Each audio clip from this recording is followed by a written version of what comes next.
modern motorcycle is a machine that converts combustion into rotation. Unplug your chick talk for 7 minutes, and you'll understand how every part works. The gas tank is kind of like a tank for gas. There's no combustion without a combustible. On the bottom of our tank is a petcock, which is a cocky name for a tap. Off, on. Fuel flows through this hose into the carburetor.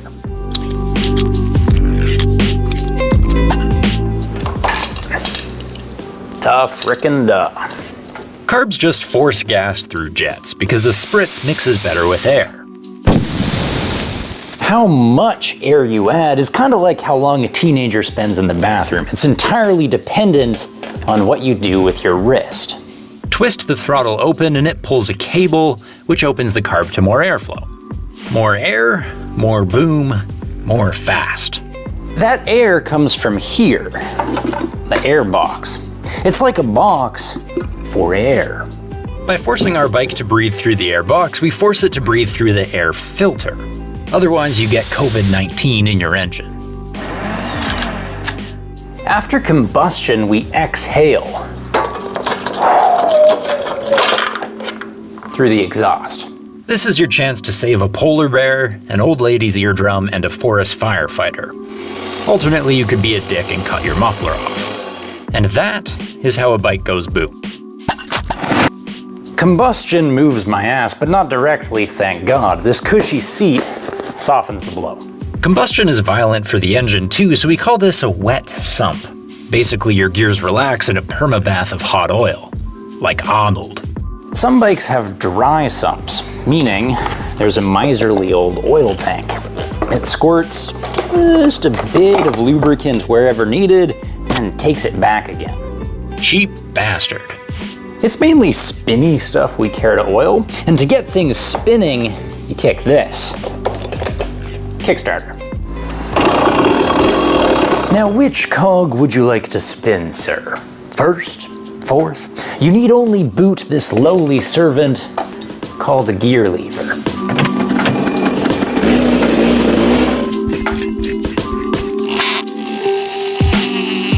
Whichever part of the transmission shaft you engage, it spins a countershaft, which is why we call this the counter sprocket. That, in turn, turns a chain, which turns the rear sprocket, which turns the rear wheel. I could show you if I hadn't already pirated the chain for another video. Yarr. Avast, matey. To stop the spinning, we pull this clutch lever. The clutch cable pulls these friction plates apart, so the ones connected to the crankshaft can keep turning, while the ones connected to the transmission shaft can not. And that is how a bike gets spinny. While the engine is rotating, we should make like squatters and steal power off it with this flywheel. It's magnetic and turns with the crankshaft around these coils. Remember high school science? If you spin magnets around coils, you get electricity, but nasty ass AC current with God knows what voltage depending on how fast you ride. So we send the buzz here.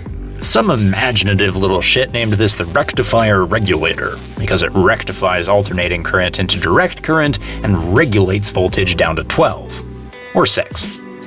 Whatever your battery prefers. Of course, the spark plug is greedier. It wants like 20,000 volts. So in between, we have this ignition coil. Like my ex-girlfriend, it bottles up a bunch of energy, then unleashes a huge outburst on the spark plug.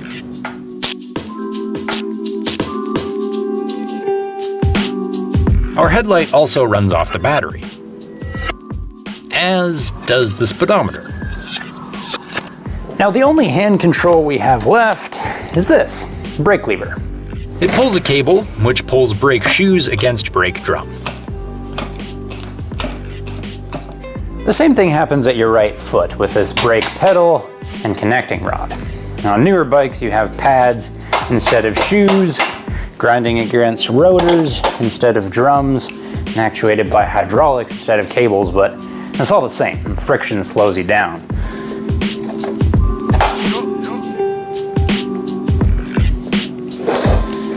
This is just the foot peg assembly. And this is that foot brake I was yammering about.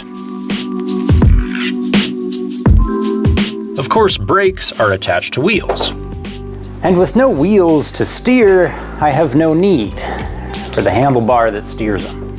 Nor the fenders, which stop them flinging mud in my face. Nor the suspension, which let him bounce around without bouncing me around. The back is just springs that let the swing arm swing, and the front is just forks. Ask any dork, they're also simple springs, in tubes. Thus, we put the power down. You can start rebooting your grindergram now, we're almost home.